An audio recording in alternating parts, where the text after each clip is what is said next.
여러분, 신앙생활은 우리가 무엇을 믿는가, 우리가 믿는 하나님이 누구신가, 예수님은 어떤 분인가, 이거를 정확하게 알아야 그래야 우리의 신앙의 진수가 나타나게 되는 거죠. 그저 아는 데서 그치는 게 아니라 제대로 믿을 때 그 믿음이 제대로 된 믿음 위에 서게 되고, 우리의 헌신도 우리가 헌신해야 될 대상이 어떤 분인가를 정확하게 알아야 그래야 그 헌신도 의미가 있게 되는 것입니다. 오늘 본문의 시편 110편은 표제어가 다윗의 시라고 되어 있습니다.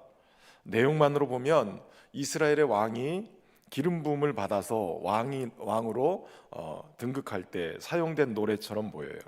그리고 하나님의 말씀을 대언하는 선지자의 말투로 기록이 되어 있습니다.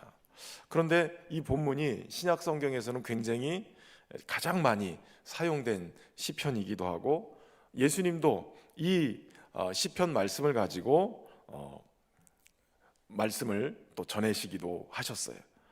예수 그리스도에 대한 예언의 말씀으로 받아들이기도 하는데, 재미있는 것은 예수님이 바리새인들의 코를 납작하게 만들 때도 이 시편을 사용하셨다는 거예요.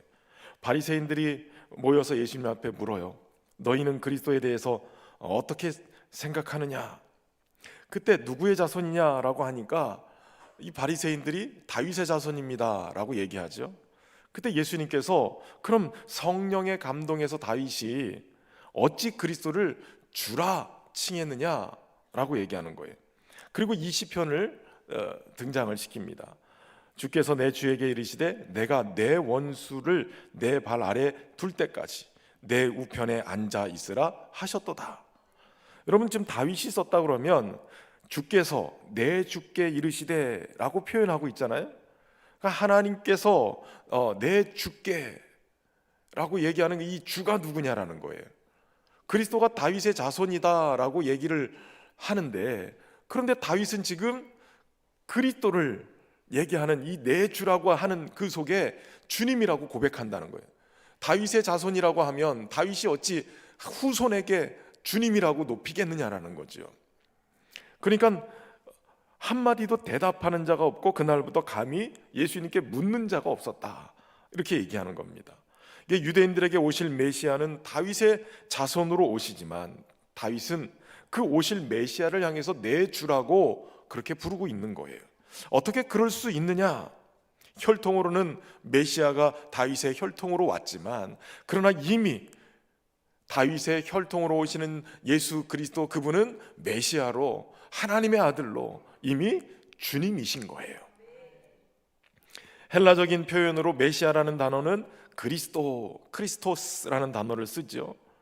그러니까 이 그리스도가 어떤 역할을 하셨는가, 오늘 본문은 굉장히 중요하게 얘기하고 있어요. 바로 그리스도는 영원히 다스리는 왕이시라는 거예요. 1절과 2절에 보면 여호와께서 내 주께 말씀하시기를 내가 내 원수들로 내 발판에 대기까지 너는 내 오른쪽에 앉아 있으라 라고 얘기해요. 여호와께서 시온에서부터 주의 권능의 귤을 내보내시리니 주는 원수들 중에서 다스리소서라고 얘기하죠. 그러니까 하나님께서 지금 그리스도를 세우신 곳이 어디냐면 하나님의 오른쪽에 앉아있는 보좌 우편에 앉아있게 만드셨다는 거예요. 그럼 마가복음 14장 62절에 보면 예수께서 내가 그니라 인자가 권능자의 우편에 앉는 것과 하늘 구름을 타고 오는 것을 너희가 보리라 라고 얘기해요. 그러니까 예수님은 자신을 스스로 메시아다, 지금 다윗이 고백한 바로 그 주님이라고 고백한 그분이 바로 나다 라고 얘기하는 거예요. 그 사인이 뭐냐? 권능자의 우편에 앉는 거예요. 스데반도 순교하기 직전에 하늘이 열리고 하늘을 우러러보면서 하나님의 영광과 예수께서 하나님의 우편에 서신 것을 보셨다 라고 간증을 하잖아요. 그러니까 하나님 우편에 서신 분이 누구냐? 바로 예수 그리스도시라는 거죠. 그 예수 그리스도가 하나님 우편에서 뭐 하시느냐? 왕권으로 통치하시는 분이라는 거예요. 여호와께서 시온에서부터 주의 권능의 규를 보내시리니 주는 원수들 중에서 다스리소서. 이 권능의 규가 뭐예요? 왕이 가지고 있는 규를 얘기하는 거예요. 왕권을 상징하는 겁니다.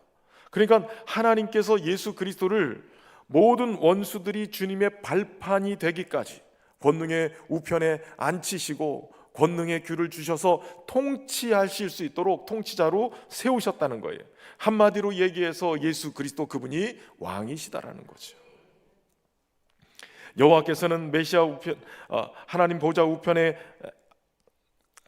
여호와께서 메시아 우편에 계시면서 그 메시아이신 그리스도께서 하시는 일을 도우시면서 그 권능의 귤을 가지고 통치할 수 있도록 뒤에서 후원하고 계시는 거예요. 여기서 굉장히 중요한 것이 발판이라는 것. 애굽이나 이 아수르에서도 왕의 비품으로 사용됐던 거예요. 정복된 원수를 상징적으로 지칭하는 거예요. 그러니까 왕이 발판으로 세워서 그 원수들을 완전히 묵사발내고 승리자로 그 다스리는, 발 아래 다스리시는 것을 상징적으로 보여준 게 이 발판이에요. 베드로전서 3장 22절에 그는 하늘에 오르사 하나님 우편에 계시니 천사들과 권세들과 능력들이 그에게 복종하느니라 라고 얘기해요. 그러니까 예수 그리스도 그분은 메시아, 왕이시고 통치하시고 원수들을 짓밟고 다스리시는 그러한 절대 권능자이시라는 거예요.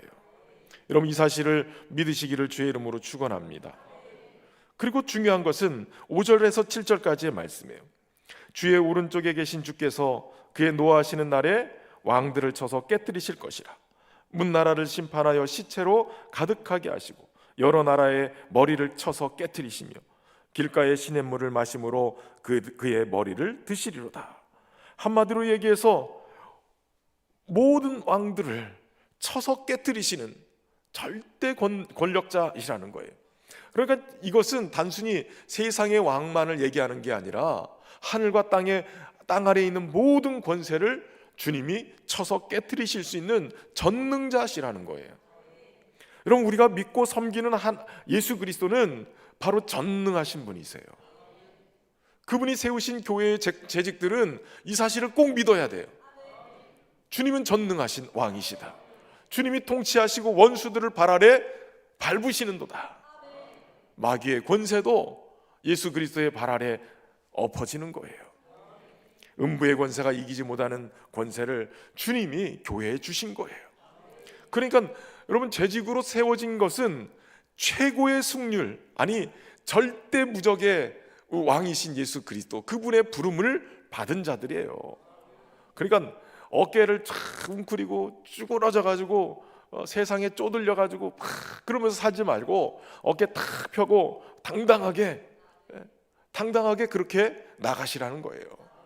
신현교회 재직이다. 그러면 왕의 절대 전능자의 왕이신 우리 하나님, 그분의 또 보좌 우편에 계신 우리 예수 그리스도, 그분으로부터 우리를 부르셔서, 그분이 부르셔서 우리를 그분의 교회로 세우시고 이 일을 감당하게 하셨다는 거예요. 여러분, 이 사실을 믿으시길 바랍니다.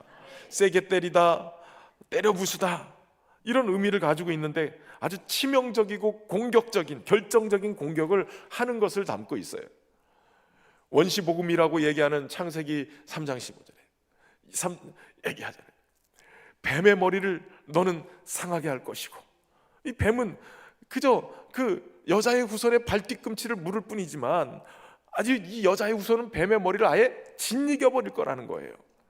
그러니까 이 엄청난 강력한 권세를 가지신 그분이 세상의 나라를 지배하시고 통치하실 뿐만 아니라 어둠의 역사들이 절대로 하나님의 나라를 침범할 수 없도록 그 어둠의 역사들을 깨트려 버리시는 절대 권력자로 나타나신다는 거예요. 그래서 빌립보서 2장 9절에서 11절에는 이러므로 하나님이 그를 지극히 높여 모든 이름 위에 뛰어난 이름을 주사 하늘에 있는 자들과 땅에 있는 자들과 땅 아래에 있는 자들로 모든 무릎을 예수의 이름에 꿇게 하시고 모든 입으로 예수 그리스도를 주라 하시나요 하나님 아버지께 영광을 돌리게 하셨느니라. 전에 있던 교회에서 정말 열심히 하시는 지금 이제 우리로 따지면 마을직이에요.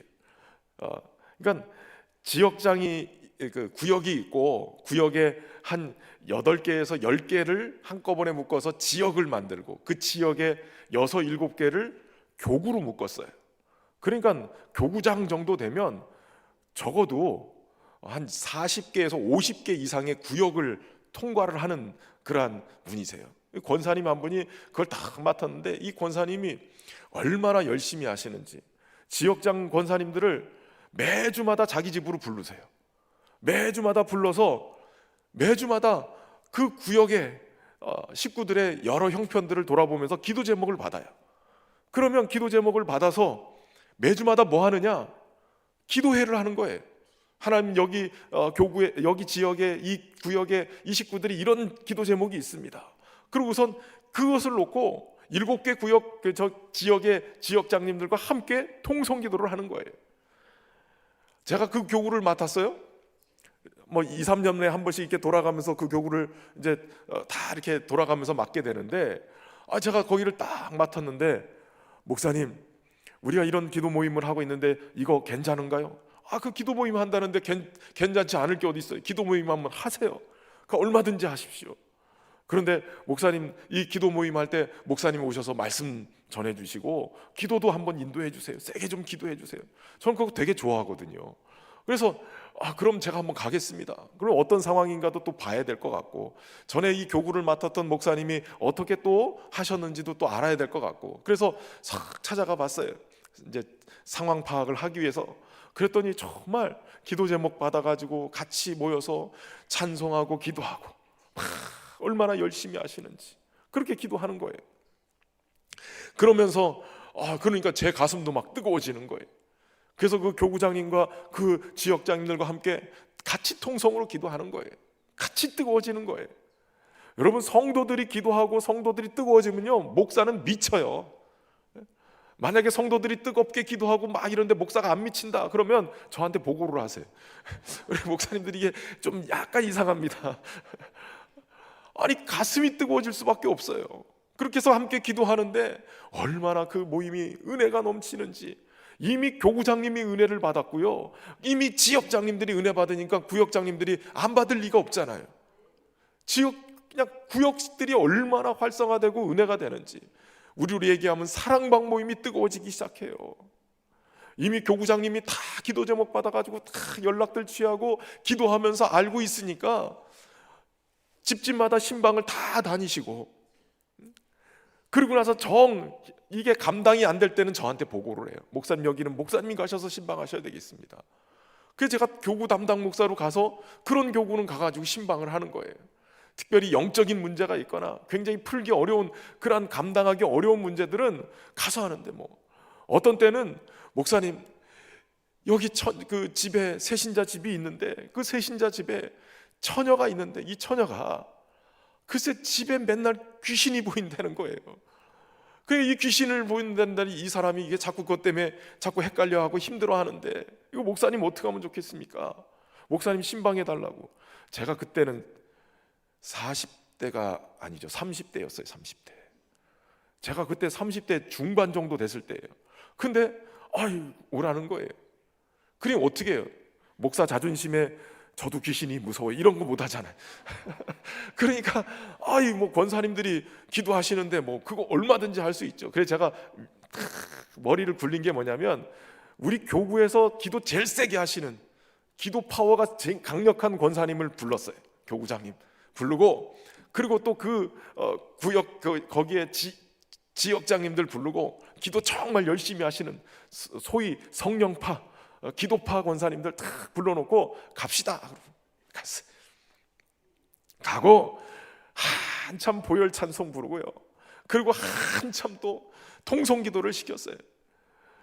여러분, 통성 기도를 하는데 사실은 갔을 때 집이 허하고 귀신도 어디에 나온다고 그러니까 꼭 저기 장롱 위에 올라가서 이렇게 쳐다본다는데 막 진짜 뒤에서 막 쳐다보는 것 같고, 그러면서 막 찌릿찌릿하고 막 소름도 돋고 막 이러는데, 우리 하나님이 어떤 분이세요?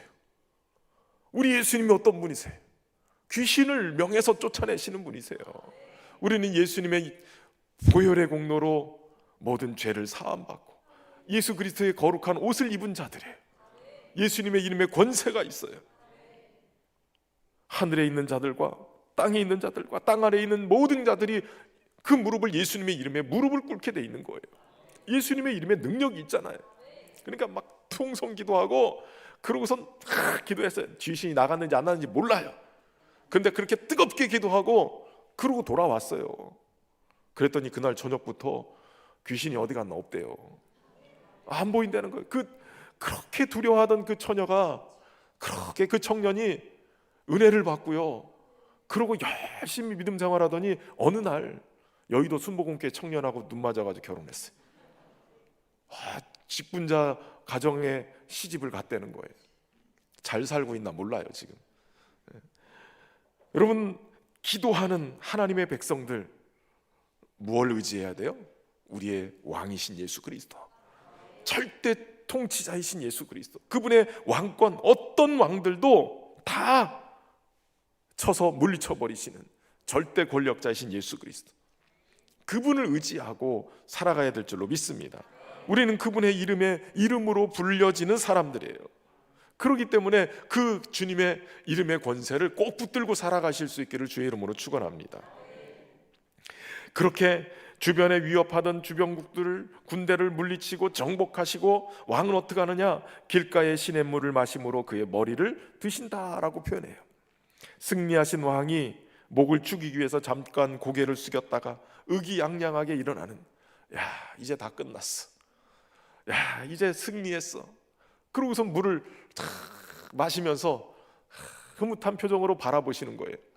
여러분, 예수 그리스도가 십자가에서 죽으셨고 무덤에 장사되었지만 무덤에서 부활하셨을 때 어땠을까요? 야, 이겼어. 사망의 권세를 깨트렸어. 하나님의 뜻을 이루어드렸어. 예수님이 의기양양하게 일어나셨지 않겠어요? 여러분, 그렇다면 예수님의 이름으로 불려지는 우리 재직들은 예수님처럼 쫄고 도망가고 두려워하는 인생이 아니라 예수님처럼, 그래, 승리했어. 다음 주에 우리 예배드리러 올 때는 여러분 일주일 동안 말씀 붙들고 살면서 하나님의 아들의 이름의 권세를 붙들고 세상과 맞짱 뜨고 그리고 승리하고 오셔가지고 그냥 승리에 취한 그 찬송으로 하나님을 높여드리고 승리에 취한 그 감격함으로 하나님을 예배하고요. 그러면서 우리 축복송 부르잖아요. 소망, 하나님의 소망이 우리의 삶 속에, 이럴 때 자꾸 쳐다보고 눈 마주치라고 제가 하는데 이렇게 눈 마주치는 거예요. 나 승리했어. 당신도? 그러면 그쪽도 나도 승리했어. 눈빛만 봐도 알아야죠. 눈을 딱 쳐다봤는데 깨갱, 이러면 이게 문제가 되는 거예요. 그러니까 우리의 왕이신 예수 그리스도와 함께 세상에서 승리하는, 그리고 그 승전보를 예수님께 와서 막 자랑하듯이 할 수 있는 저와 여러분 되기를 바랍니다. 그리고 우리 예수님 어떤 분이시냐? 영원한 제사장이신 예수 그리스도세요. 4절에 보면 여호와는 맹세하고 변하지 아니하시리라. 이르시기를 너는 멜기세덱의 서열을 따라 영원한 제사장이라 하셨도다. 바로 이 세워지는 왕 예수 그리스도는 멜기세덱의 서열을 따라서 영원한 제사장이 됐다고 그래요. 히브리서도 그것을 증거하죠. 예수 그리스도는 멜기세덱의 번차를 따라서 우리에게 오신 영원한 제사장이라는 거예요.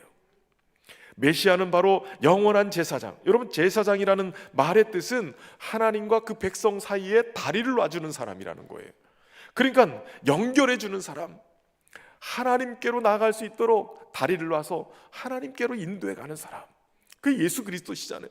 예수님이 이 땅에 오셔서 하늘나라의 복음을, 천국 복음을 전해주시고 묶여있고 좌절하고 절망에 있는, 눌려있는 자들을 자유롭게 하고 눈먼 자의 눈을 떠서 하나님 나라를 보게 만들고, 그래서 그들이 하나님의 은혜 앞으로 나아갈 수 있도록 예수님이 다리를 놔주신 거예요. 이 죄의 골짜기가 너무 깊어서 갈 수 없으니까 예수님이 십자가를 지시고 그 십자가로 길을 내셔서 하나님께 나아갈 수 있도록 다리를 놔주셨단 말이에요. 그러면 예수 그리스도께서 대제사장으로서 이 다리를 놓는 일을 하셨다면 우리 또한 어떻게 해야 되겠냐 말이에요. 우리 또한 예수님 닮아서 우리 또한 다리 놓는 자들이 돼야 된다는 거예요. 저와 여러분이 다리 놓는 자들이 돼야 돼요. 구역에 우리 사랑방 식구들이 어려움을 겪고 있으면, 또 부서의 사람들이 낭망하고 좌절하고 있으면 오늘 말씀처럼 가서 대언하라는 거예요. 마른 뼈처럼 주저앉고 흩어져 있는 인생들에게 가서 다리를 놔가지고, 그래서 함께 주님께 나올 수 있도록 권면하고 믿음의 말을 하고 세워주는 역할들을 하셔야 된다는 거예요. 그 일을 하셔야 되는데 밖으로 나가버리시네. 여러분, 다른 것이 아니에요. 하나님의 은혜 앞에 우리가 헌신할 때 뭐 해야 되냐? 왕이신 예수 그리스도를 믿고 그분의 권세를 사용하는 자들이 돼야 되고, 그 주님께로, 생명이시고 구원이신 주님께로 인도할 수 있는 다리 놓는 자들이 되어야 한다는 거예요. 그 영원하신 왕께 우리는 어떤 자들이냐? 헌신한 자들이에요. 헌신한. 3절에 보면 주의 권능의 날에 주의 백성이 거룩한 옷을 입고 즐거이 헌신하니 새벽 이슬 같은 주의 청년들이 주께 나오는도다 라고 얘기해요. 주님의 이 권능의 날에 주의 백성들 중에 거룩한 옷을 입고 헌신하는 자들이 있다는 거예요. 저는 우리 신현교회 성도들이, 특별히 우리 재직들이 그렇게 주님께 헌신하는 자들이 되기를 주의 이름으로 축원합니다. 여기 중요한 것이 두 개가 있어요. 하나는 거룩한 옷을 입어야 된다는 거예요. 누더기 옷이 아니에요. 거룩한 옷이에요. 하나님이 받으시는 옷이에요. 예수 그리스도로 옷 입어야 된다는 거예요. 예수님이 이뤄놓으신 그 의의 옷을 우리가 덧입고 바로 하나님이 받으시는 아들의 모습으로 살아야 되는 거예요. 흠없는 아들의 모습으로 우리가 하나님 앞에 나올 수 있는 자가 되어야 되는 거죠. 주님의 거룩한 옷, 의의 옷, 그 옷을 덧입고 하나님의 전신갑주를 입고 이 영적 전쟁에 나가야 된다는 거예요. 그리고 또 하나, 헌신을 하는데 어떻게 헌신해야 되냐? 즐거이 헌신해야 된다는 거예요. 하나님은 즐거이 헌신하는 자들의 헌신을 받으세요. 아유, 또 헌신 예배야. 그리고 안 나오시는 분들도 계실 거예요. 맨날 헌신 예배 뭐 지겹지도 않나. 그러나 하나님은 즐거이 헌신하는 거예요. 오늘 나를 또 부르시는구나. 하나님 앞에 즐거이, 이게 굉장히 중요한 거예요. 여러분, 하나님 앞에 헌금 드리는 것도 즐거이 하셔야 돼요. 하나님 앞에 예배 드리는 것도 즐거이 하셔야 돼요. 하나님 앞에 찬양 드리는 것도 즐거이 하셔야 돼요. 아이, 또 돌아왔어. 또 순서야. 즐거이 해보세요. 즐거이 하는 것만큼 하나님이 받으시는 최고의 예물이 없어요. 내가 하나님 앞에 헌금하는데 왜 내가 물질적으로 계속 풀리지 않는가? 즐거이 드려보세요. 풀려요. 내 기도가 왜 하나님 앞에 응답되지 않는가? 즐거이 기도해보세요. 여러분, 믿음 생활을 즐거이 하면 하나님이 그걸 받으시고 은혜를 베풀어 주시는 거예요. 우리 재직들이 헌신할 때 즐거이 헌신할 수 있기를 바랍니다. 막 프로그램을 만들고 막 이게 중요한 게 아니에요. 올 1년 하나님 앞에 헌신해서 정말 올 1년 마지막 12월 31일 밤 12시 딱 될 때까지 올해 내가 즐거움을 놓치지 않겠노라고, 내가 주님을 위해서 헌신하는 이 모든 일에 감사와 즐거움으로 헌신하겠노라고 그 고백을 하면서 헌신할 수 있기를 주의 이름으로 축원합니다. 만왕의 왕으로 이 땅에 오신 예수 그리스도, 온 세상의 만물의 통치자로 지금도 역사하십니다. 매 순간 주님이 영원하신 통치자로 우리를 다스리기를 원하세요. 저와 여러분이 그렇게 주님의 손발 되어져서 쓰여지는 은혜가 있기를 바라고, 주님처럼 다리 놓는 자들이 되기를 바라고, 주님 앞에 거룩한 옷을 입고 즐거이 헌신하는 주의 백성들이 되기를 주의 이름으로 축원합니다. 기도하겠습니다. 참 좋으신 하나님, 은혜와 사랑으로 우리를 불러주시고 우리를 하나님의 몸된 교회에, 주님의 몸된 교회의 헌신자로 이렇게 재직으로 세워주시니 감사합니다. 주님 앞에 헌신을 하되 우리의 모든 것이 즐거이 헌신하는 귀한 은혜가 있도록 인도하시고 왕 대신 주님을 높여드리며 쓰임받는 우리 모두가 되게 하여 주옵소서. 예수님의 이름으로 기도하옵나이다. 아멘.